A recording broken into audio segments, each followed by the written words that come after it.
Shalom sahabat Gebada, apa kabar hari ini? Senang sekali dapat bertemu dengan saudara-saudari semua dalam gerakan baca dengar Alkitab atau Gebada. Hari ini kita membaca dan merenungkan kitab Imamat pasal 24 yang membahas beberapa hukum sosial dan etika yang diatur oleh Tuhan untuk bangsa Israel. Salah satunya adalah hukuman bagi orang yang melukai sesama yang dikenal dengan prinsip mata ganti mata, gigi ganti gigi. Hal ini menunjukkan pentingnya keadilan dan kesetaraan di dalam masyarakat Israel. Pasal ini juga mencatat hukuman bagi orang yang menista nama Tuhan yang dianggap sebagai pelanggaran serius terhadap kekudusan Tuhan. Tuhan menegaskan pentingnya menghormati dan memuliakan namanya. Selanjutnya, Imamat pasal 25 membahas hukum mengenai tahun Sabat dan tahun Yobel. Tahun Sabat adalah tahun ke-7 di mana tanah harus dibiarkan beristirahat dan orang-orang yang berhutang dibebaskan dari hutang mereka.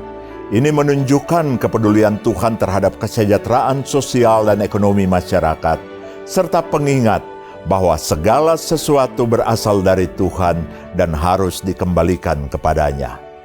Tahun Yobel adalah tahun ke-50 yang mengikuti siklus 7 tahunan dan ditandai dengan pembebasan budak, pengembalian tanah ke pemiliknya yang asli, dan pemulihan kebebasan ekonomi.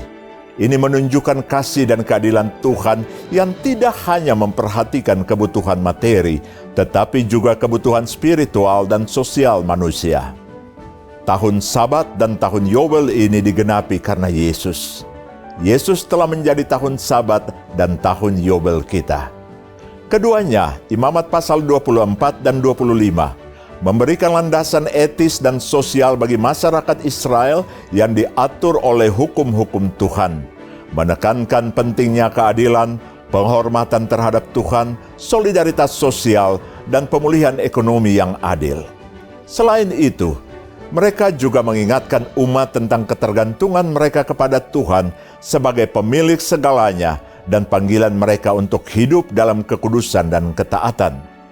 Mari kita membaca Imamat pasal 24 dan 25 bersama-sama dalam Gebada.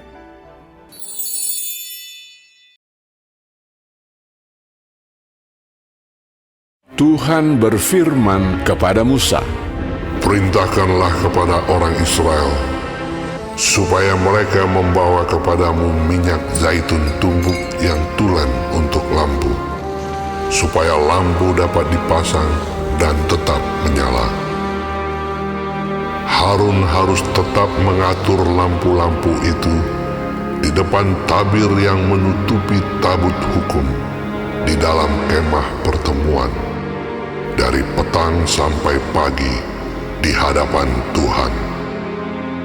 Itulah suatu ketetapan untuk selama-lamanya bagimu turun-temurun. Di atas kandil dari emas murni haruslah tetap diaturnya lampu-lampu itu di hadapan Tuhan. Engkau harus mengambil tepung yang terbaik dan membakar 12 roti bundar daripadanya. Setiap roti bundar harus dibuat dari 2/10 eva. Engkau harus mengaturnya menjadi 2 susun, 6 buah sesusun di atas meja dari emas murni itu di hadapan Tuhan. Engkau harus membubuh kemenyan tulen di atas tiap-tiap susun.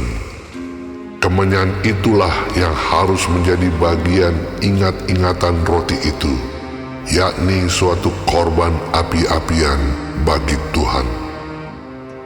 Setiap hari Sabat, ia harus tetap mengaturnya di hadapan Tuhan. Itulah dari pihak orang Israel, suatu kewajiban perjanjian untuk selama-lamanya. Roti itu teruntuk bagi Harun serta anak-anaknya, dan mereka harus memakannya di suatu tempat yang kudus. Itulah bagian maha kudus baginya dari segala korban api-apian Tuhan. Itulah suatu ketetapan untuk selama-lamanya. Pada suatu hari, datanglah seorang laki-laki Ibunya seorang Israel, sedang ayahnya seorang Mesir, di tengah-tengah perkemahan orang Israel. Dan orang itu berkelahi dengan seorang Israel di perkemahan. Anak perempuan Israel itu menghujat nama Tuhan dengan mengutuk. Lalu dibawalah ia kepada Musa. Nama ibunya ialah Selomit binti Dibri dari suku Dan. Ia dimasukkan dalam tahanan untuk menantikan keputusan sesuai dengan firman Tuhan. Lalu berfirmanlah Tuhan kepada Musa, Bawalah orang yang mengutuk itu keluar perkemahan, dan semua orang yang mendengar haruslah meletakkan tangannya ke atas kepala orang itu. Sesudahnya, haruslah seluruh jemaah itu melontari dia dengan batu. Engkau harus mengatakan kepada orang Israel begini, setiap orang yang mengutuki Allah harus menanggung kesalahannya sendiri. Siapa yang menghujat nama Tuhan, pastilah ia dihukum mati dan dilontari dengan batu oleh seluruh jemaah itu. Baik orang asing maupun orang Israel asli, bila ia menghujat nama Tuhan, haruslah dihukum mati. Juga apabila seseorang membunuh seorang manusia, pastilah ia dihukum mati. Tetapi siapa yang memukul mati seekor ternak, harus membayar gantinya seekor ganti seekor. Apabila seseorang membuat orang sesamanya bercacat, maka seperti yang telah dilakukannya, begitulah harus dilakukan kepadanya. Patah ganti patah, mata ganti mata, gigi ganti gigi. Seperti dibuatnya orang lain bercacat, begitulah harus dibuat kepadanya. Siapa yang memukul mati seekor ternak, ia harus membayar gantinya. Tetapi siapa yang membunuh seorang manusia, ia harus dihukum mati. Satu hukum berlaku bagi kamu, baik bagi orang asing maupun bagi orang Israel asli, sebab akulah Tuhan Allahmu.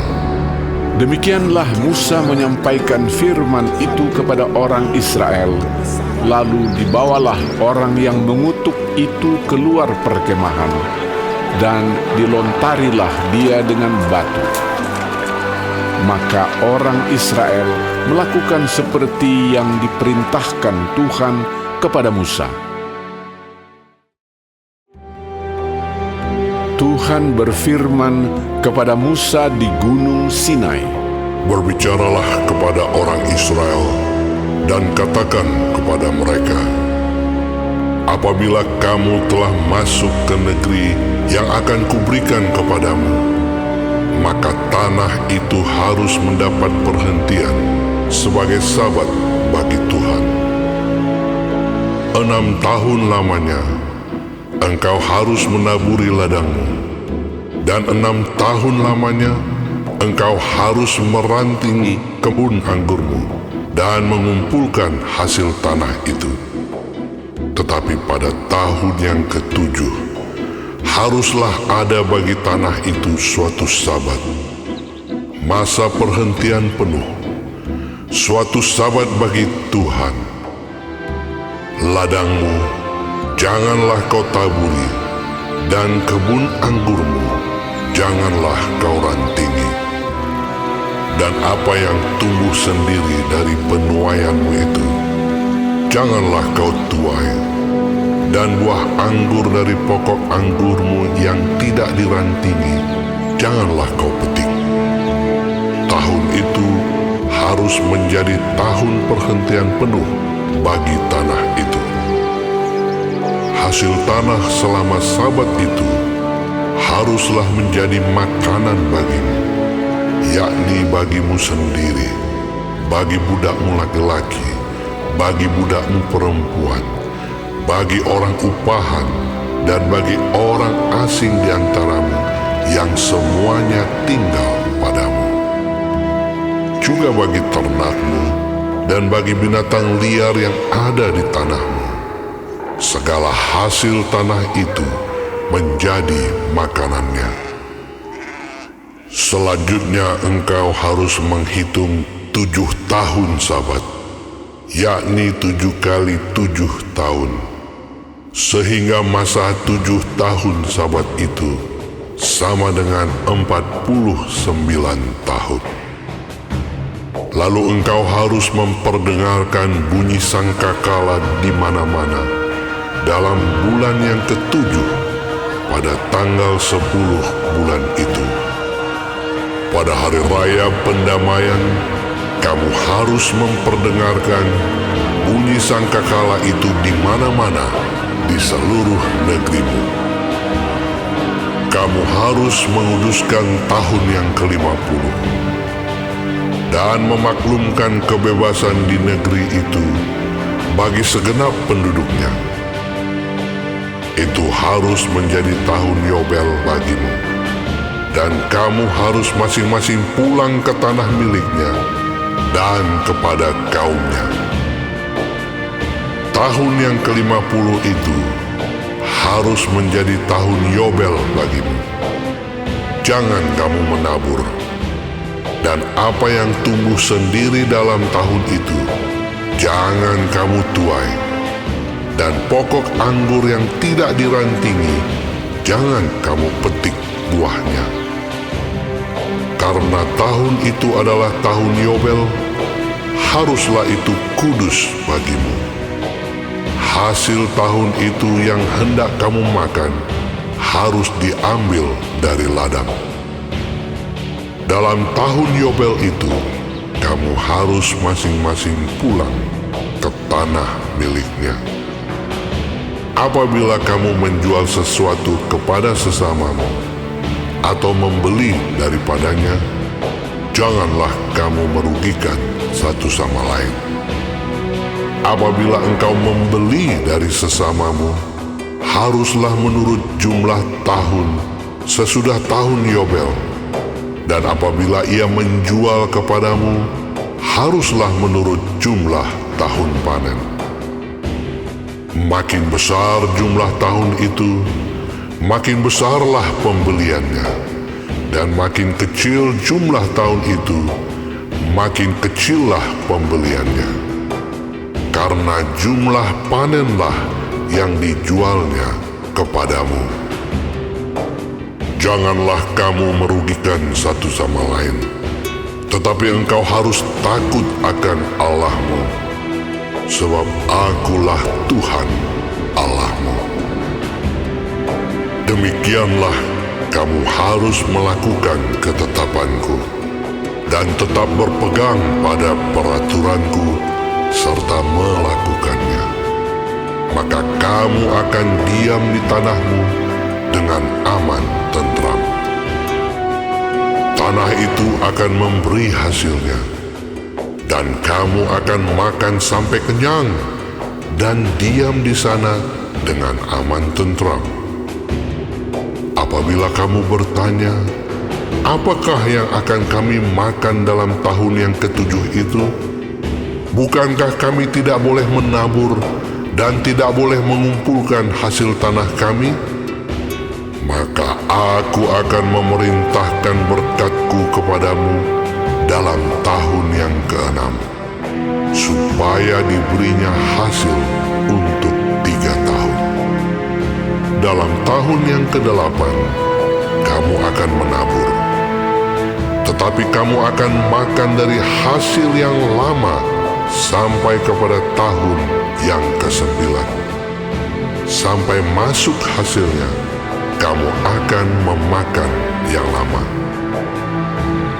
Tanah jangan dijual mutlak, karena Akulah pemilik tanah itu, sedang kamu adalah orang asing dan pendatang bagiku. Di seluruh tanah milikmu haruslah kamu memberi hak menebus tanah. Apabila saudaramu jatuh miskin, sehingga harus menjual sebagian dari miliknya, maka seorang kaumnya yang berhak menebus, yakni kaumnya yang terdekat, harus datang dan menebus yang telah dijual saudaranya itu. Apabila seseorang tidak mempunyai penebus, tetapi kemudian ia mampu sehingga didapatnya yang perlu untuk menebus miliknya itu, maka ia harus memasukkan tahun-tahun sesudah penjualannya itu dalam perhitungan, dan kelebihannya haruslah dikembalikannya kepada orang yang membeli daripadanya, supaya ia boleh pulang ke tanah miliknya. Tetapi jikalau ia tidak mampu untuk mengembalikannya kepadanya, maka yang telah dijualnya itu tetap di tangan orang yang membelinya sampai kepada tahun Yobel. Dalam tahun Yobel, tanah itu akan bebas, dan orang itu boleh pulang ke tanah miliknya. Apabila seseorang menjual rumah tempat tinggal di suatu kota yang berpagar tembok, maka hak menebus hanya berlaku selama setahun, mulai dari hari penjualannya. Hak menebus berlaku hanya 1 tahun. Tetapi jikalau rumah itu tidak ditebus dalam jangka waktu setahun itu, rumah itu secara mutlak menjadi milik si pembeli turun-temurun. Dalam tahun Yobel, rumah itu tidaklah bebas. Tetapi rumah-rumah di desa-desa yang tidak dikelilingi pagar tembok haruslah dianggap sama dengan ladang-ladang di negeri itu. Atasnya harus ada hak menebus, dan dalam tahun Yobel, rumah itu harus bebas. Mengenai rumah-rumah di kota-kota orang Lewi, hak menebus rumah-rumah itu ada pada orang-orang Lewi untuk selama-lamanya. Sekalipun dari antara orang Lewi yang melakukan penebusan, tetapi rumah yang terjual di kota miliknya itu haruslah bebas dalam tahun Yobel. Karena segala rumah di kota-kota orang Lewi adalah milik mereka masing-masing di tengah-tengah orang Israel. Dan padang penggembalaan sekitar kota-kota mereka janganlah dijual, karena itu milik mereka untuk selama-lamanya. Apabila saudaramu jatuh miskin, sehingga tidak sanggup bertahan di antaramu, maka engkau harus menyokong dia sebagai orang asing dan pendatang, supaya ia dapat hidup di antaramu. Janganlah engkau mengambil bunga uang atau riba daripadanya, melainkan engkau harus takut akan Allahmu, supaya saudaramu dapat hidup di antaramu. Janganlah engkau memberi uangmu kepadanya dengan meminta bunga. Juga makananmu janganlah kau berikan dengan meminta riba. Akulah Tuhan Allahmu, yang membawa kamu keluar dari tanah Mesir, untuk memberikan kepadamu tanah Kanaan, supaya Aku menjadi Allahmu.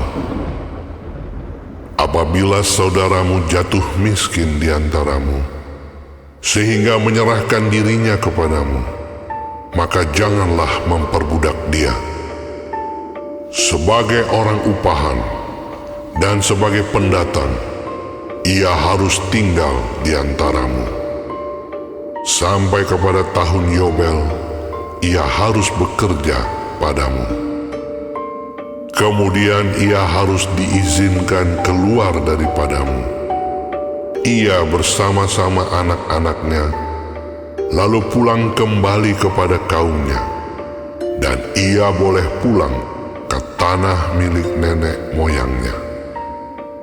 Karena mereka itu hamba-hambaku yang kubawa keluar dari tanah Mesir, janganlah mereka itu dijual secara orang menjual budak.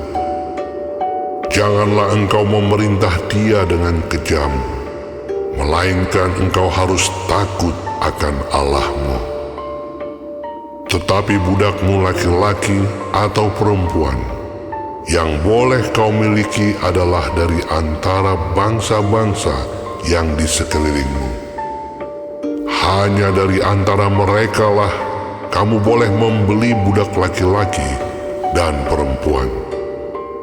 Juga dari antara anak-anak pendatang yang tinggal di antaramu, boleh kamu membelinya. Dan dari antara kaum mereka yang tinggal di antaramu, yang dilahirkan di negerimu, orang-orang itu boleh menjadi milikmu. Kamu harus membagikan mereka sebagai milik pusaka kepada anak-anakmu yang kemudian, supaya diwarisi sebagai milik. Kamu harus memperbudakkan mereka untuk selama-lamanya.